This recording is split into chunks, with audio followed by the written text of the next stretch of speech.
de réussite pour le brevet d'études du premier cycle 2018 en Côte d'Ivoire, un taux national en légère hausse.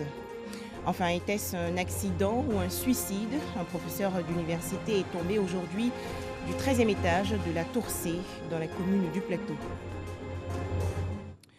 Bienvenue, bonsoir à tous. Drame ce matin dans la commune du Plateau.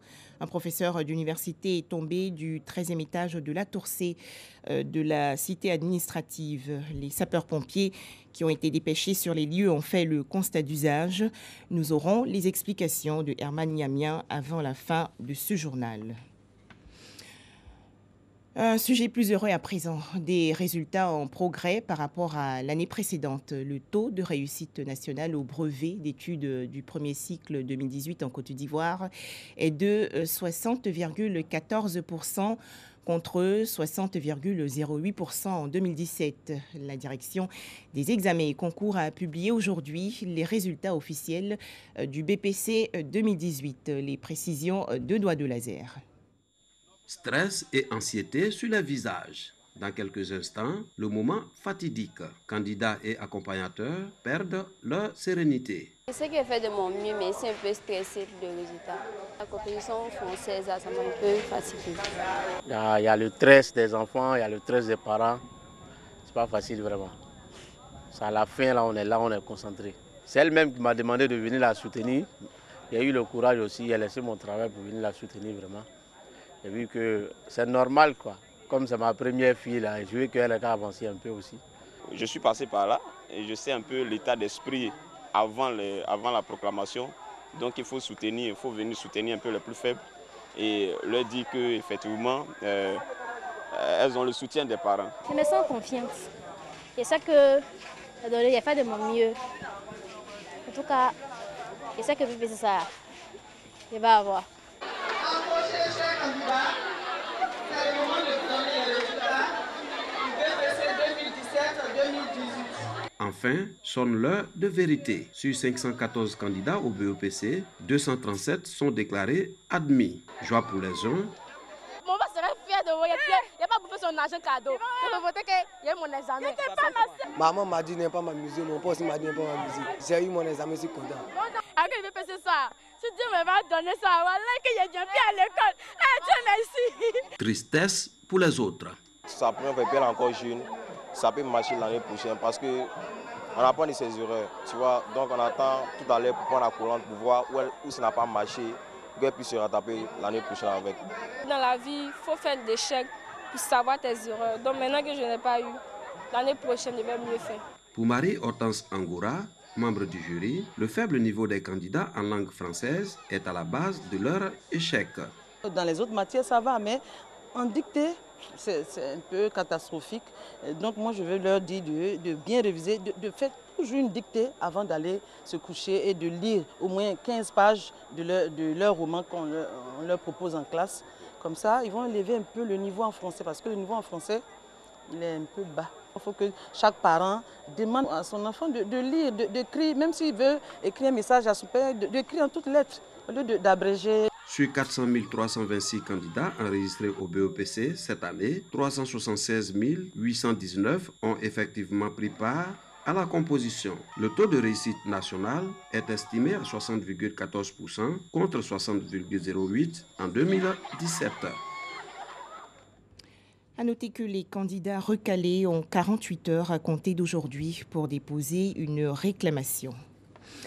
Des équipements informatiques ont été remis récemment à la radio confessionnelle islamique Al-Bayan. C'est un don de l'Agence nationale du service universel des télécommunications. Il s'agit du projet dénommé « Un journaliste, un ordinateur ». Herman Niamien. 26 ordinateurs portables acquis par la radio Al-Bayan pour le compte de ces journalistes. Cette action qui vise à améliorer leurs conditions de travail s'inscrit dans le projet Un journaliste, un ordinateur initié par l'UNJCI, l'Union nationale des journalistes de Côte d'Ivoire en collaboration avec l'ANSUD, l'Agence nationale du service universel des télécommunications TIC. Je veux voir que l'ensemble des journalistes et du personnel de la radio Al-Bayan entre chacun et tous en possession d'un ordinateur. C'est un outil de travail extrêmement important qui permet non seulement de travailler rapidement mais efficacement, surtout en matière de radio. Pour les représentants de l'ANSUD, le projet Un journaliste, un ordinateur vise à soutenir les journalistes de Côte d'Ivoire dans l'amélioration de leurs conditions de travail en accédant à des équipements de qualité à prix réduit. Ce projet est d'abord un projet présidentiel, c'était d'apporter les TIC à toute la population en Côte d'Ivoire. Mais particulièrement le projet Un journaliste en ordinateur, après le projet Un étudiant en ordinateur, est de permettre aux journalistes de Côte d'Ivoire de produire de la vraie information et de façon efficace et efficiente. 120 000 francs CFA pour être propriétaire d'un ordinateur neuf. Un coût raisonnable, mais selon le président de l'UNJCI, les journalistes traînent les pas pour s'inscrire dans le projet depuis son lancement le 1er janvier 2018. Les journalistes viennent véritablement à compte-gouttes et donc c'est le lieu pour nous d'inviter les retardataires à venir s'inscrire ou acheter leur ordinateur en ligne parce que bientôt l'opération va prendre fin et malheureusement nulle part ailleurs ils n'auront un ordinateur de ce calibre-là à ce prix. Le projet Un journaliste, un ordinateur s'achève le 31 décembre prochain. Avant cette date butoir, les responsables de la radio Al-Bayan entendent acquérir encore d'autres ordinateurs car en plus de la radio, ils ont en projet l'ouverture d'une chaîne de télévision. L'espoir renaît dans le nord de la Thaïlande. En effet, après une dizaine de jours passés dans une grotte inondée, les 12 enfants et leur entraîneur de football ont été retrouvés sains et saufs. Les précisions de Ami Koulibaly. Après 9 jours de recherche, les 12 enfants et leurs professeurs coincés dans une grotte inondée en Thaïlande ont enfin été retrouvés sains et saufs.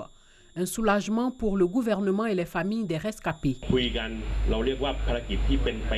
La semaine dernière, nous appelions cela mission impossible, comme dans le film. Mais aujourd'hui, notre mission de recherche a été couronnée de succès. Mais rien n'est encore gagné. Ils devront encore parcourir plus de 4 km pour atteindre la sortie. En attendant d'avoir des forces, ils devront rester encore quelque temps dans les grottes sous l'assistance des secouristes. En fait, il y a des masques de plongée qu'ils peuvent utiliser pour respirer et ensuite sortir. Mais il faut les entraîner et leur faire répéter les gestes à l'intérieur. Voyons de quoi ils sont capables. Un médecin sera également en leur compagnie pour examiner leurs conditions physiques. Mais d'ici là, les rescapés ont reçu des vivres et médicaments. Les jeunes footballeurs âgés entre 10 et 16 ans et leur entraîneur s'étaient aventurés dans la grotte de Tam Luang le soir du 23 juin après un entraînement sportif. Ils y seront par la suite bloqués par les pluies.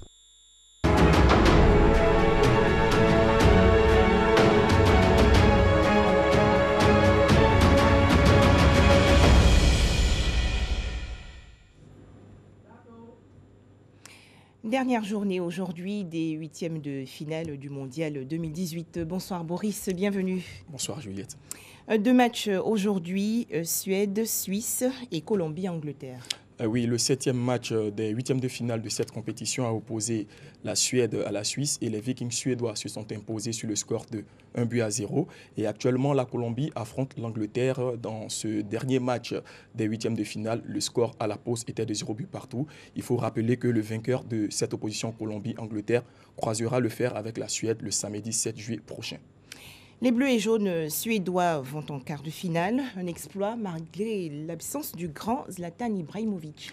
Le géant suédois est actuellement à Los Angeles avec son club de Galaxy. Il est absent de cette Coupe du Monde, mais au début de la compétition, il avait fait un post pour dire au monde entier que les Suédois allaient remporter cette Coupe du Monde. Et bien qu'en étant absent, il s'est fait représenter en griffe par son sosie qui se fait aduler dans tous les stades. On va voir cet élément ensemble.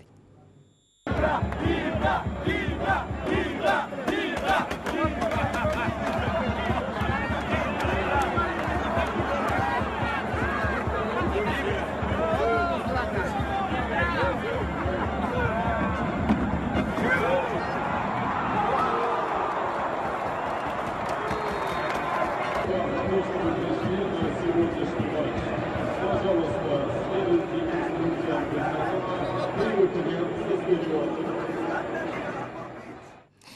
Les Diables Rouges de Belgique sont également qualifiés pour les quarts de finale. Le pays est actuellement en liesse.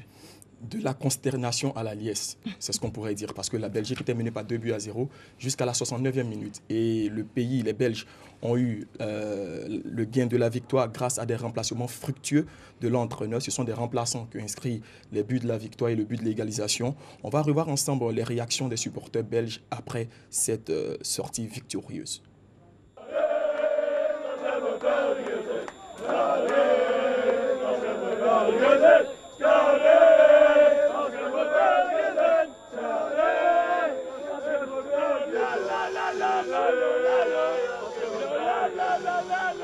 On est très contents, c'était incroyable. On pensait que tout était perdu et alors on a tout fait pour ne pas perdre, c'est incroyable, c'est un sentiment incroyable. On est vraiment très contents. Je pense, ok, prolongation, mais quand Kevin a reçu le ballon et je vois la situation, je dis à mon voisin, maintenant on va score. Et c'est un Russe. Il regarde moi. Et voilà, j'ai raison. Toujours de bon augure, gagner dans la difficulté, c'est toujours bien pour la suite. Après, c'est le Brésil, c'est un autre morceau, mais je pense que gagner avec le caractère, ça fait du bien. Et puis maintenant, ils vont se préparer pour le prochain match. Boris, vous avez d'autres nouvelles à nous donner concernant notamment l'avenir de l'international espagnol Andrés Iniesta.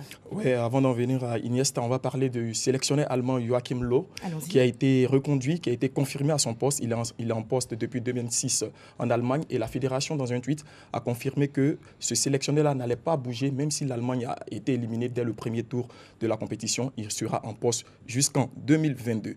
Deuxième info, c'est le PSG, le Paris Saint-Germain, qui à l'attaque la plus prolifique au cours de cette Coupe du Monde-là. Les attaquants parisiens et même des défenseurs ont inscrit des buts. Le PSG totalise 12 buts. Et le PSG fait mieux que tous les autres clubs présents. Le Real Madrid, Barcelone, qui ont inscrit avec leurs joueurs 9 buts. Le PSG a déjà inscrit 12 buts et est sûr d'avoir des joueurs jusqu'en demi-finale. Edison Cavani, l'attaquant du PSG de l'Uruguay, est incertain pour le quart de finale face à la France, blessé face au Portugal de Cristiano Ronaldo. Depuis, l'Uruguayen n'a pas repris les entraînements avec son club. Et enfin, Andrés Iniesta, âgé de 34 ans, qui a annoncé sur les réseaux sociaux qu'il prenait sa retraite internationale. Il a été champion du monde 2010 avec l'Espagne. Voilà un peu. Demain, mercredi et après-demain, jeudi, c'est le repos total. Mais les quarts de finale commencent le vendredi 6 juillet prochain. Quelle rencontre au programme? Les choses sérieuses commencent le vendredi avec 8 formations sur les 32 qui auront franchi le cap des huitièmes de finale. Donc pour les quarts de finale, on aura déjà une opposition entre la France et l'Argentine, l'Uruguay, le Portugal, le Brésil, la Belgique. Et le vendredi 6 juillet, l'Uruguay va croiser la France. On le rappelle, Cavani est blessé et le Brésil va croiser la Belgique. Le dimanche, plutôt le samedi, l'Angleterre va croiser le vainqueur du match Russie-Croatie. L'Angleterre, plutôt, qui croise actuellement la Colombie, va croiser la Suède, plutôt, et la Russie va croiser la Croatie. Voilà un peu. Alors, moi, je voudrais vous poser une question concernant l'arbitrage. Pourquoi il n'y a pas d'arbitre femme depuis ce mondial ? Il y a quand même des femmes qui officient comme arbitres. Il y a des femmes qui officient comme arbitres. Les femmes aussi ont leur compétition. Il y a des compétitions de femmes au cours desquelles les femmes ont l'occasion de s'exprimer. Je crois que la FIFA retient les meilleurs arbitres. Donc, si parmi ceux qui ont été retenus, il n'y a aucune femme, c'est que la FIFA a estimé que parmi les meilleurs qu'on doit envoyer en Coupe du Monde, il n'y avait pas de femmes. Merci beaucoup, Boris. Merci, Juliette. Alors, revenons sur ce sujet. Je vous l'annonçais dans les titres. Un drame s'est produit ce matin dans la commune du Plateau. Un professeur d'université est tombé du 13e étage de la tour C de la cité administrative. Tout de suite, les explications de Herman Niamia. La communauté scientifique est en deuil. Professeur Sandrine Polno, enseignant-chercheur, est morte ce mardi. Comme une traînée de poudre, la nouvelle s'est répandue. À l'UFR des sciences pharmaceutiques et biologiques, étudiants et personnels sont encore sous le choc. C'était une femme rigoureuse, qui aimait le travail bien fait, qui en tout cas maîtrisait sa matière, qui l'enseignait, qui le rendait parfaitement. Vraiment, c'est un choc pour nous, un grand choc pour nous. Parce que c'est pratiquement la seule à enseigner la statistique sur la fac. Et c'est une grosse perte pour la faculté. Le professeur Polno, c'est notre professeur en biostatistique au niveau de l'UFR. Et il faut dire que c'est un enseignant qui était vraiment social, un enseignant qui prenait en compte les problèmes de ses étudiants et elle était vraiment très à l'écoute. C'est ici au bas de la tour C de la cité administrative au plateau que son corps a été trouvé aux alentours de 11 h. Selon les témoins, elle est tombée du 13e étage. Ce matin, je suis venu comme d'habitude rencontrer mes clients. Et puis à peine franchi le seuil du rez-de-chaussée, on a entendu tous un bruit vraiment étourdissant. On pensait que c'était un ascenseur qui s'est détaché de là-haut pour tomber. On regarde, c'est une dame vraiment responsable qui était couchée. La défunte était un pion incontournable dans le monde de la santé en Côte d'Ivoire. Le décès tragique du professeur Vallée Sandrine, épouse Polno, est une grosse perte. Une grosse perte pour le ministère de la Santé et des Hygiène publique, mais pour la Côte d'Ivoire. Et pour mémoire, je voudrais rappeler qu'elle était le 2e professeur agrégé en biostatistique de la Côte d'Ivoire. La scène tragique alimente les causeries sur les circonstances de l'acte perpétré. Depuis ce bureau 9 de la Direction générale de la santé, chacun y va de son commentaire. S'est-elle suicidée? Est-ce un acte criminel? Autant de questions qui demeurent sans réponse pour l'heure. Les services de police scientifique et judiciaire s'activent toujours pour faire la lumière sur ce mardi noir de la cité administrative. Merci de nous avoir suivis. Excellente soirée à tous sur RTI2. C'est un deuil. Professeur Sandrine